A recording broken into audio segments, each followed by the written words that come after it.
Very good afternoon to all of you. I hope you all can see my screen and listen my voice clearly. Today we are at a very important junction in this course. Today I am taking the last formal lecture which will deliver the content of the course. This is the last chapter and the last part of that chapter that we are going to cover today. So let's get into this.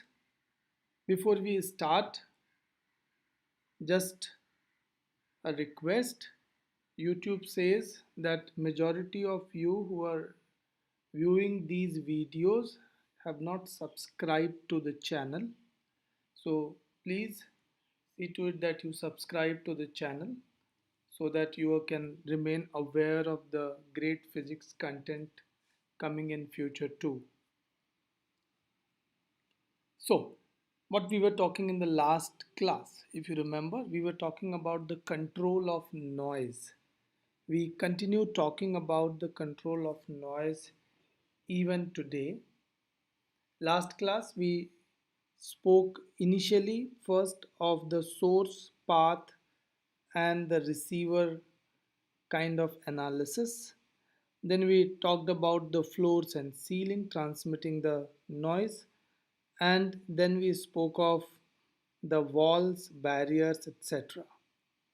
Today we are going to talk about the heaters and air conditioning noise and more details on it, aircraft noise, and a new technology which has emerged in the last 5 or 10 years, which is called as adaptive noise control. Apart from that, we will look at some of the problems of the chapter. So first, heating and AC noise. Many of us are familiar with air conditioners. India is generally a warm country, so we don't have much experience of heaters, at least centralized heaters. For example, in many part of India it's very cold in winter, but still people don't put centralized heaters. But if you go to European countries, you will find that the entire buildings are centrally heated. Just as in India, you will find many buildings are centrally air conditioned. So the heating and AC noise is one of the important parameters. Particularly of all the sources of noise, these sources are always very close to us, and therefore they are the most annoying sources of noise. Noise from motors, blowers, and compressors. I mean, most of these heaters and air conditioners have these components like blowers, they blow the cold or hot air into or away from the room. If you're using an air conditioner, then you know that the outdoor unit of air conditioner has a loud fan which blows a lot of hot air away. So there are going to be motors and compressors. These are all going to make noises. These sources of noise are very close to us. Your refrigerator is in the kitchen. Your air conditioner might be sitting next to your study desk or sleeping bed, and they are all sources of noise. Noise may be transmitted through the air ducts. Air ducts are important in case of central air conditioning, where the air conditioning unit is one, but the air ducts take the cold air to various rooms or various places on a single large room.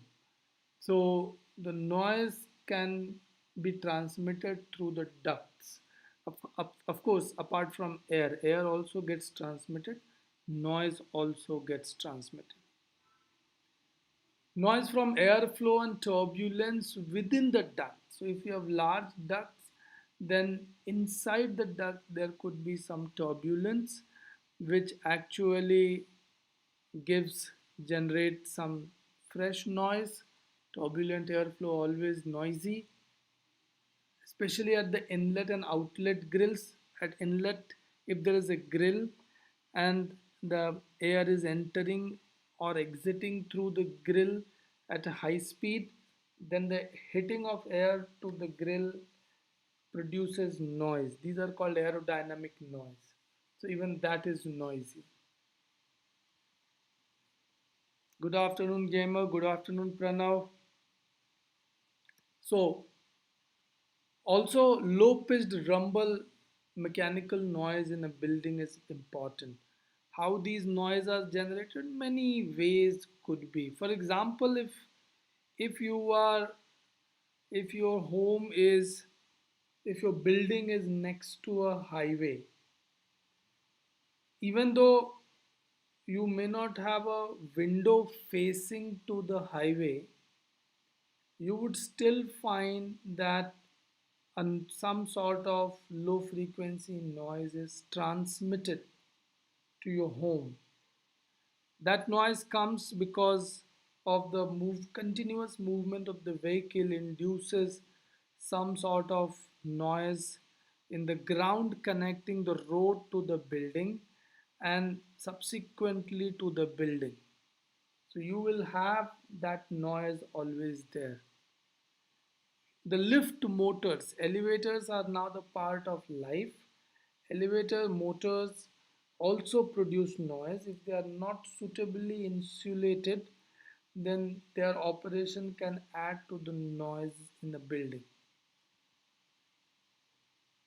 Noise from fresh air intake and exhaust ducts.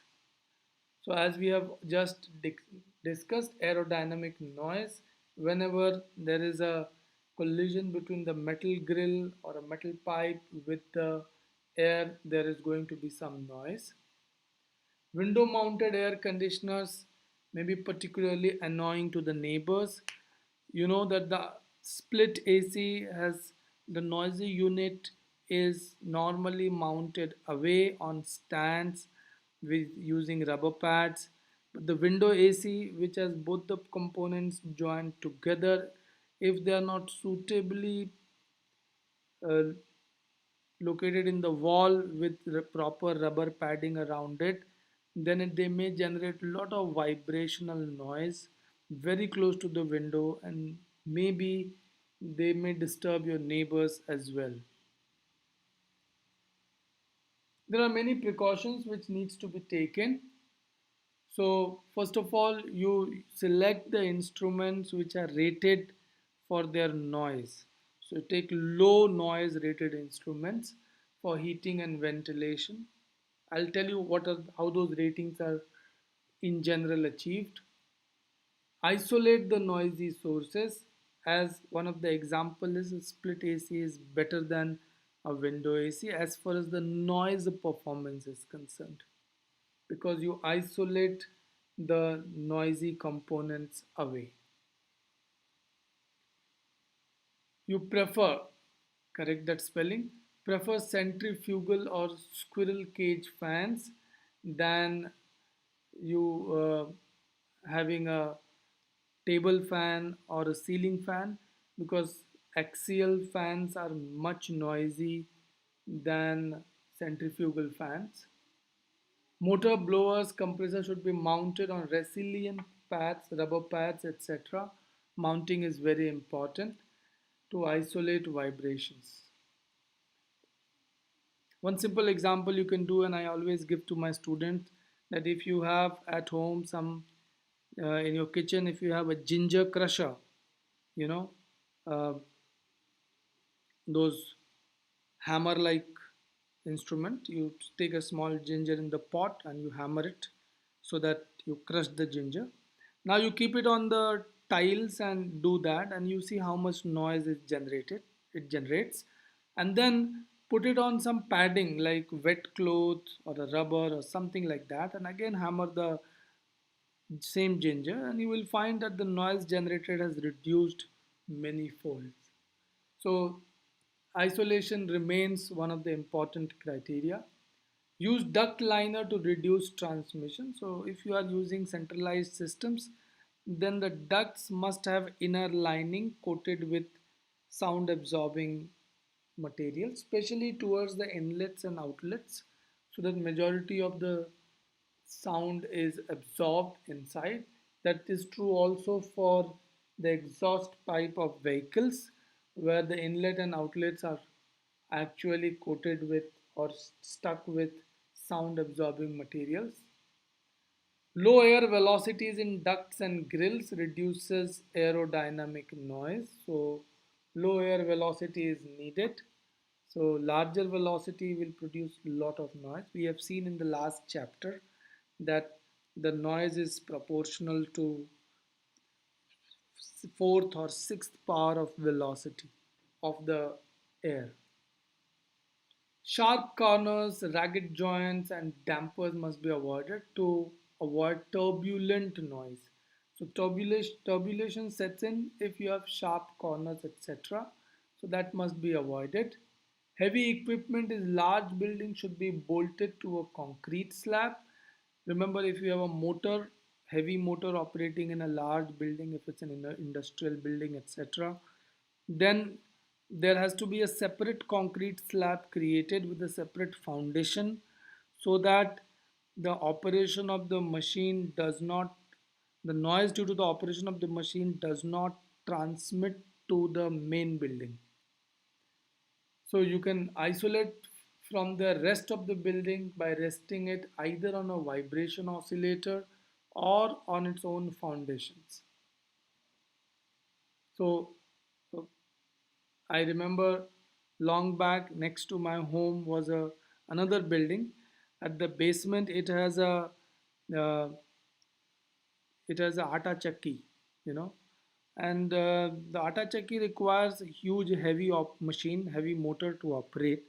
I used to, I have checked it that they had made a separate foundation in the ground and installed the atta chakki on that. Then only they had got the clearance. The the otherwise the noise transmitted, it was separated from the main building. It was not the part of the main building. So here is some of the examples. If the pipe, for example, if it's a duct or a pipe and if it's corroded inside so that the surfaces are rough with some protrusions coming out here and there, and if its a diameter is small, speed is high, fast flow, this is going to be very noisy. On contrary, if you make a large diameter, remember, if the diameter increases, the equation of continuity demands that the velocity decreases. We have done this in FY course. And the surfaces are smooth, then the slope and the Reynolds number drops, the flow becomes slow and therefore streamlined and much less noisier. Another examples are obstacles, grills, etc. If they are placed, if they have sharp corners, then lot of turbulence is set and that gives lot of noise. Instead, one can use designs which are smooth, aerodynamic, and you can see that you can flare out the outer end so that the velocity reduces further, and that actually reduces the noise further. This is another example that, for example, some exhaust here pulls the fan out or the air out through the sharp corner. Instead of a sharp corner, if I use a rounded corner, perhaps it will give less noise. And maybe if the air could be, because of the blower or a fan, air could be highly turbulent, you can use a calming chamber over here so that the speeds reduce because of the cross sectional area is huge, and then slowly the air is taken out. That reduces the noise many folds.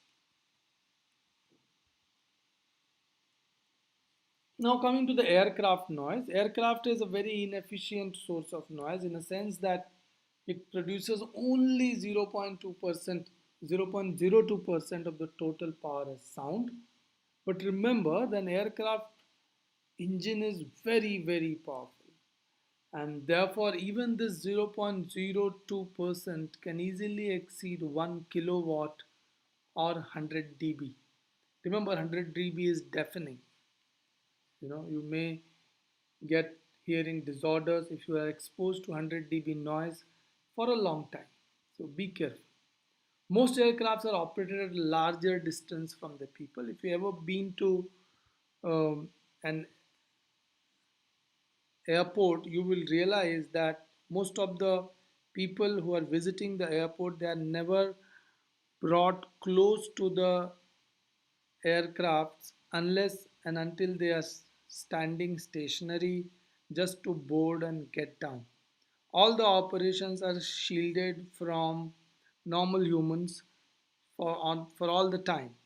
Those who are working in the vicinity of the aircrafts, I have already shown in the last class that they are where they wear special ear pads to mask the aircraft noise. So this is a very important thing that you keep it away from normal people. Most of the the airport zones are mostly covered and well insulated from outside people. Normal aircraft body, the most of the aircraft engines are isolated. Remember, isolation remains the most important technique.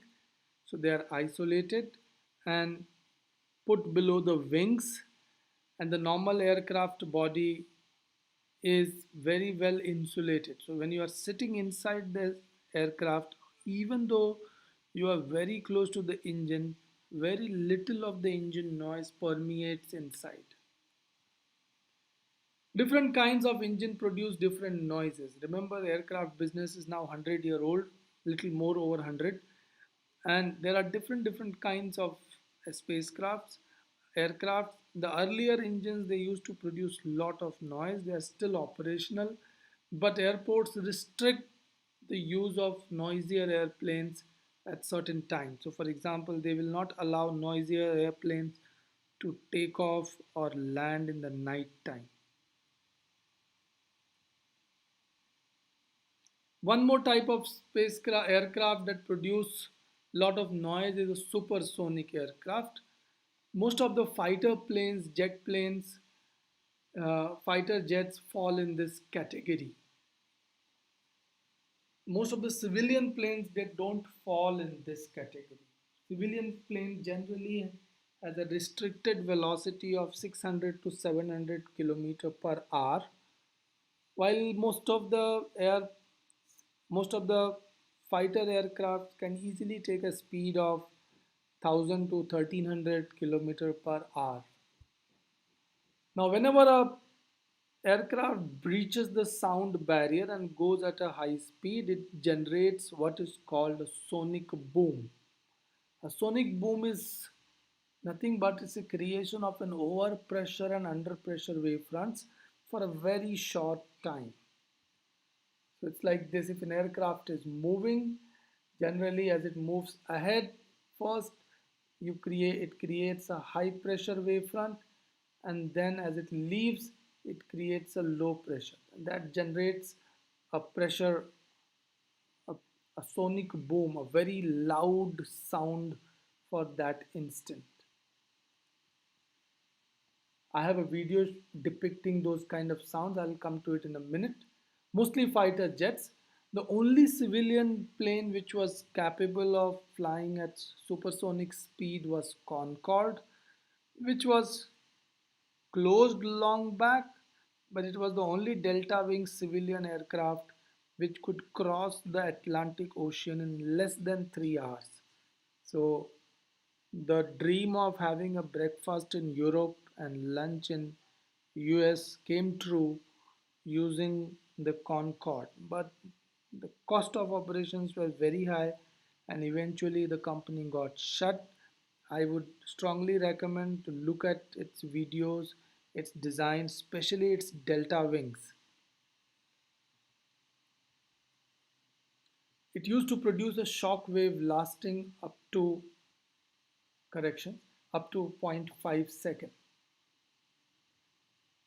Boom carpet. So how much wide is the sonic boom last? So that is called boom carpet. It is 1 mile wide for an aircraft which is moving at a height of 1,000 meter or 1 kilometer at the top. So something like this.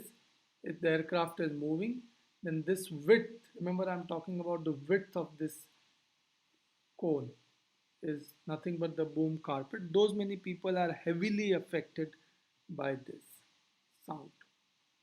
So I have a small video that will depict some of the examples of the sonic boom. If you are listening to this video using a headphone, I would recommend you to reduce the sound level to say to 1/4 because it can become too noisy, or remove the headphones and listen it on using a normal speaker. Okay, that too at a low noise. And if you can see if it's much lower, then you can increase the noise, but be careful. So here we go. There it is. There it is.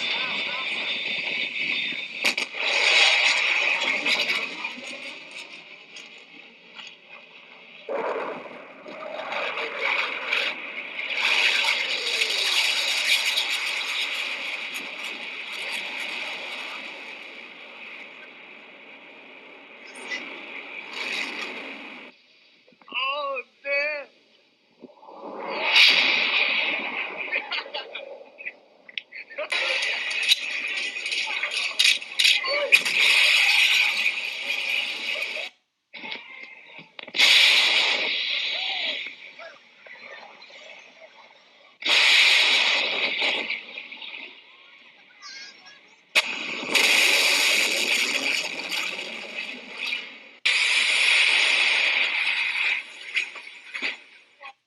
In the videos that you saw where the spacecraft is going through the clouds, you can actually make out the conical sonic boom coming out because the cloud pattern rearranges according to the pressure differentials. Wait. Yo no salió, hermana. ¿De quién es?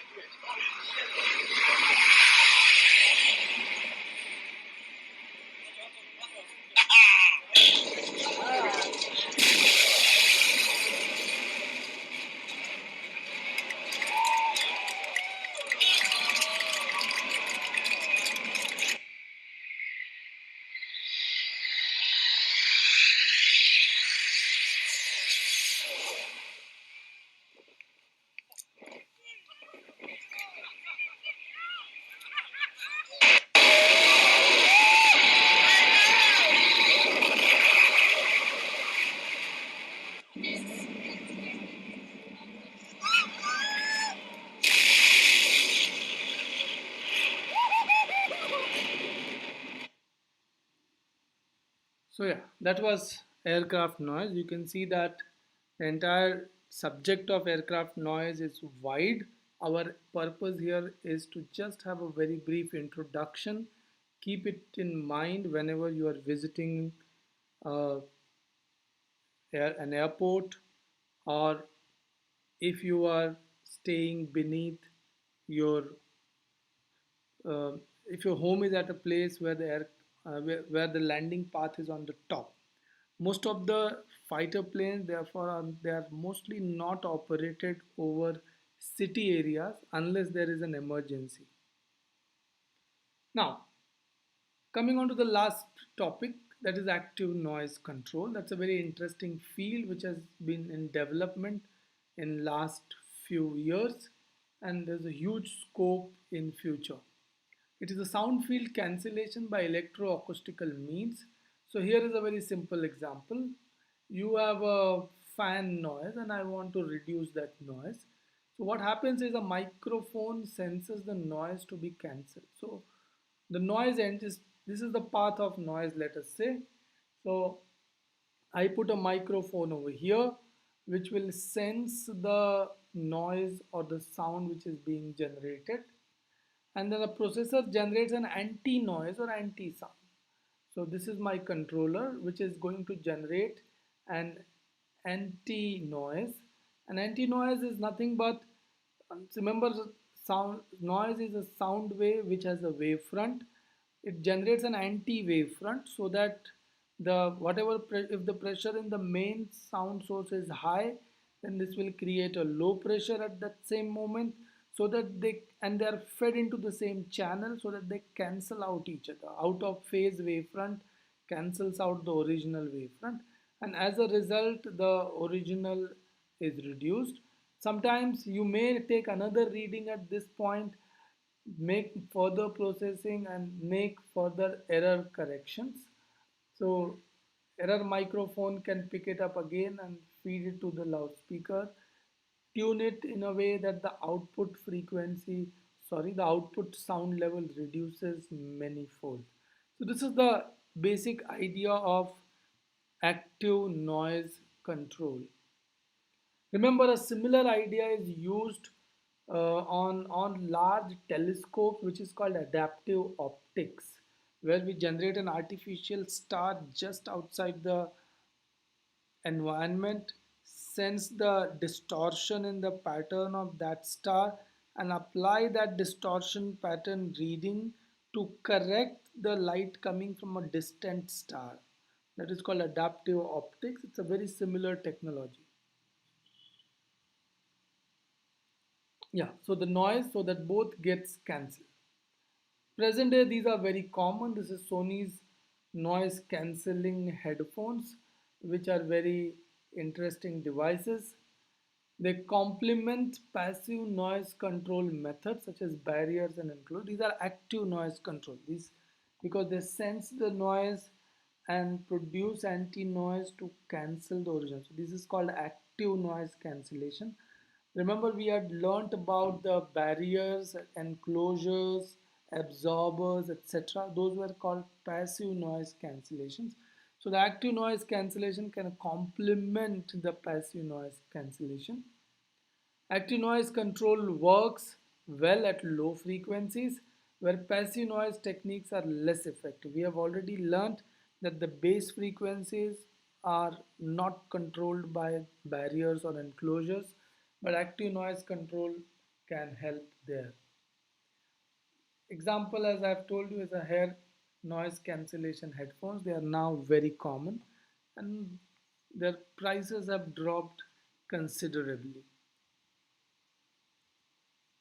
So we take some of the problems. Room A in the following figure contains a noisy machine and room B is an office. So A and B.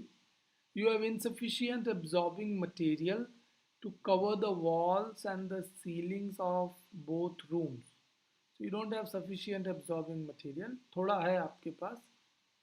So would you use the available material in room A where the machine is there, or B, or part of it in each? So what will be the most effective? You don't want noise to come to B, but you have limited sound absorbing material. So what do? You place all those sound absorption here, or you place here, or you place little bit here and little bit there. So if you have any answer, you can briefly text me out. This is a rather simple example. Remember, we had talked about source path receiver analogy in the beginning, and we have already talked that the best effort to control the noise must happen at the source.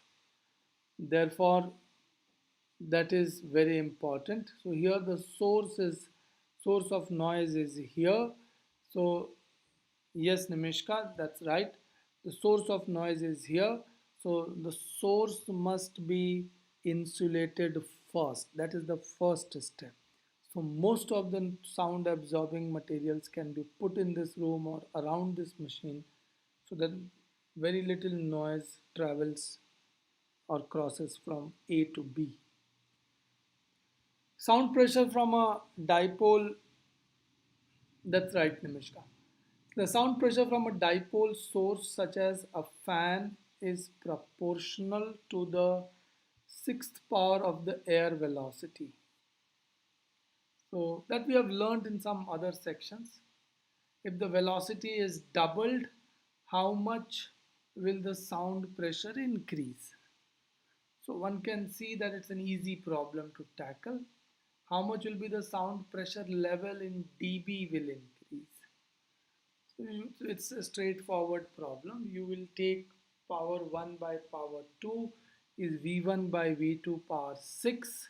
So if the velocity is doubled, then that means the power will increase by 2 power 6 times. 2 power 6 times would be 64, I guess. So 64 times the power will increase, and accordingly you can calculate the sound pressure level in decibels.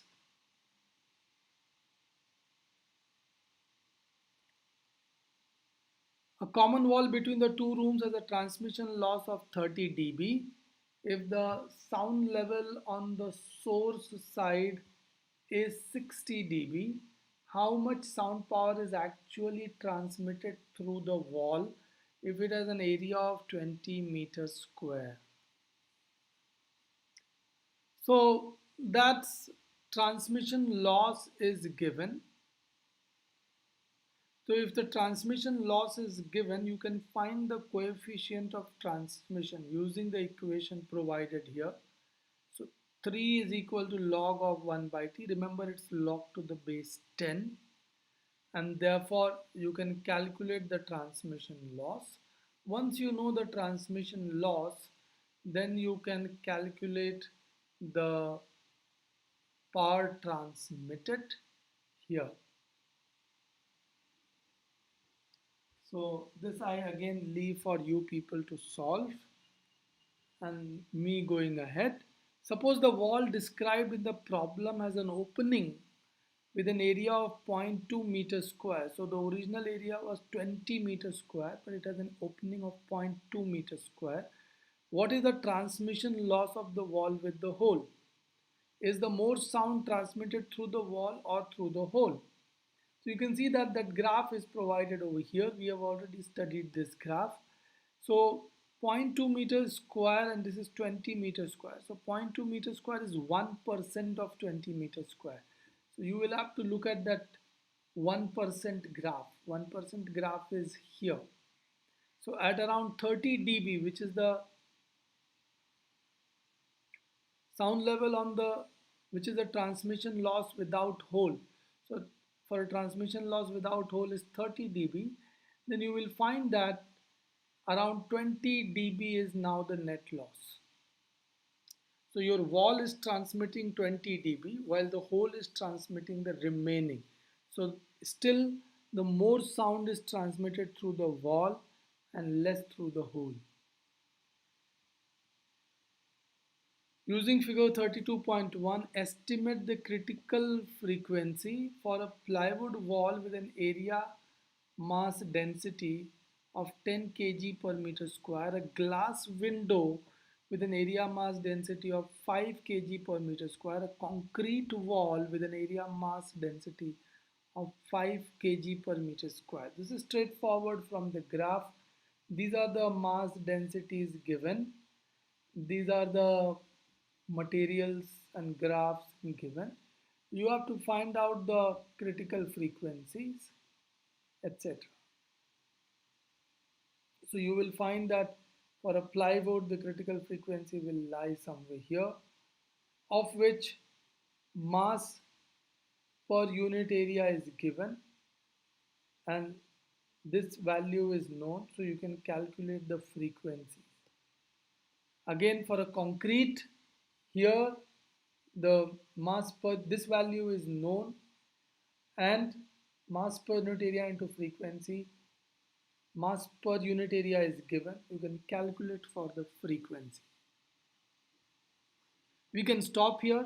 With this, we finish our syllabus successfully. Thank you. I will create a Google Meet for any discussions.